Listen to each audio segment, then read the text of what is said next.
When my boys got their heads around moving to the UK, they were teenagers and they'd never lived in the UK before. So it was basically just another move for them. But when I reminded them that I was going back to the country I grew up in, they said, "Mum, it's like you're salmon and you're going home to die." Rude, but also not entirely wrong. I'm Angela. I was an expat for 30 years across 11 different countries. I raised 2 boys overseas, repatriated, went through an expat divorce and a cancer diagnosis, and I'm here to talk honestly about it all.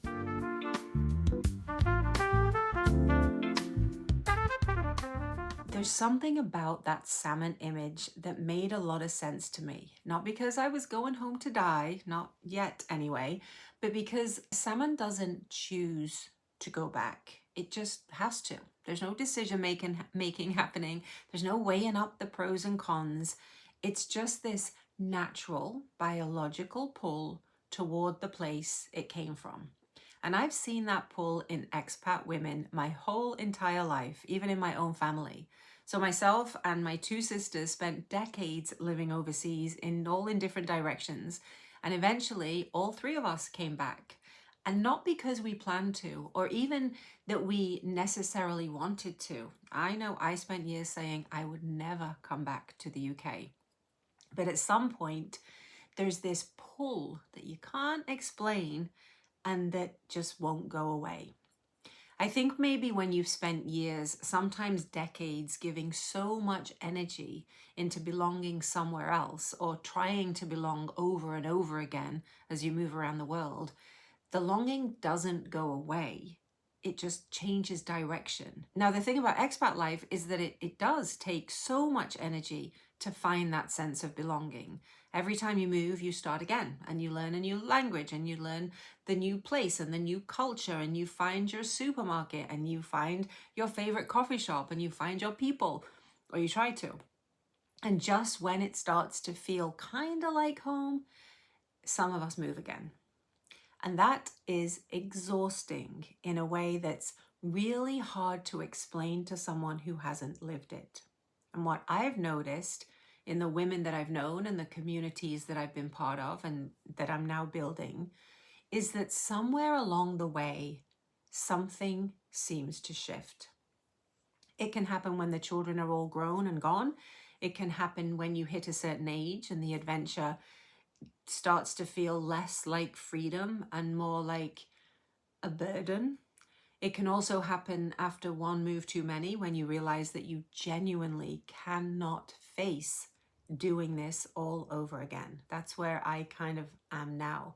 I wouldn't even think of moving because I can't bear the thought of packing up boxes and starting fresh somewhere else. And what starts to show up is this quiet, underlying longing, not just for home as a place, but for that feeling of home, the feeling of just being able to be yourself without having to explain yourself, without performing, without being the new person or the foreign one or the one with the funny accent, just you. One of my sisters put it really simply. She said she just wanted to be able to walk into a bookstore and pick up a book in English. That's it. That's what decades of living overseas can reduce you to. Just wanting something that's easy and familiar and something that requires absolutely nothing from you. And maybe that's just a part of getting older. I don't know. Maybe expat life doesn't create this longing as much as it highlights it. Maybe it's like you turning the volume up on something that was always going to happen anyway. I don't know. But for many of us, that pull for comfort just keeps getting stronger and stronger. And yet, going back is rarely that simple either. Because while that feeling is real, so is the life that you've just spent years building. If you're a constantly moving expat, going back means leaving the lifestyle and the adventure and the constant newness and the dopamine hit for us ADHDers. All of that has become a part of who you are. And if you're settled somewhere, like really settled over years or decades, going back might mean leaving your children or your grandchildren and the friends that you've spent so many years getting to know and who have become family. You leave a life that you built with your own hands in a country that wasn't yours, and you made it into something real. And you're moving back to a country that you think of as yours, but isn't that familiar to you anymore either. So it's like you're caught in the middle, in between the pull of something old and the life you've spent years building somewhere new. And you really feel that tension, even if it doesn't have a specific name. Maybe we should name it. Give me some ideas below and we'll come up for a name for this tension. Because from the outside, you have this really great life. You made it work. What's the problem? But inside, there are questions that keep nagging. What if I do go back? What if I'd never left?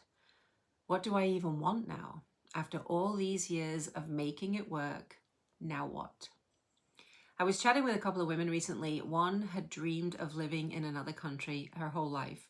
So she packed up the whole family and moved everything overseas. And a few years later, she decided that it wasn't for her and made the decision to come back.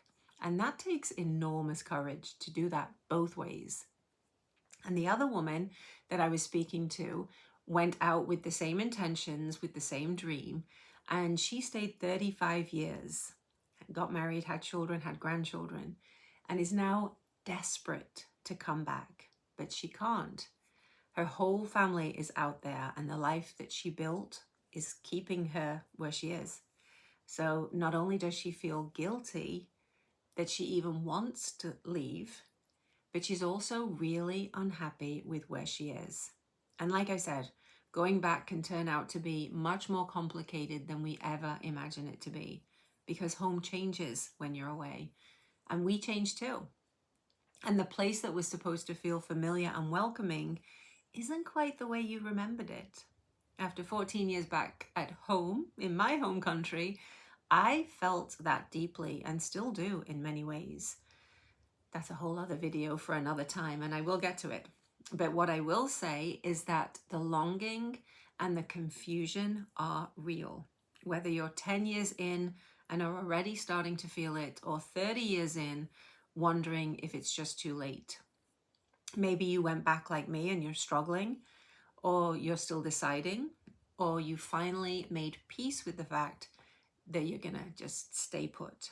And I should also say that some people leave and are extremely happy wherever they are and they never come back. But no matter where you are on this journey, just know that that longing to belong somewhere familiar is not unusual. It's not selfish or ungrateful for the life you've had. It's just being human and not salmon. These are exactly the kind of conversations that we have in the community at Raising Change Globally. So if any of this made you pause and reflect, come find us. The link is in the description below. And if you want to understand more about the emotional experience of expat life, I've put together a free resource called the Emotional Checklist for you and your children. There's no email needed, no hoops to jump through. The direct link is in the description also. Thanks for being here wherever you are in the world. I will see you next time.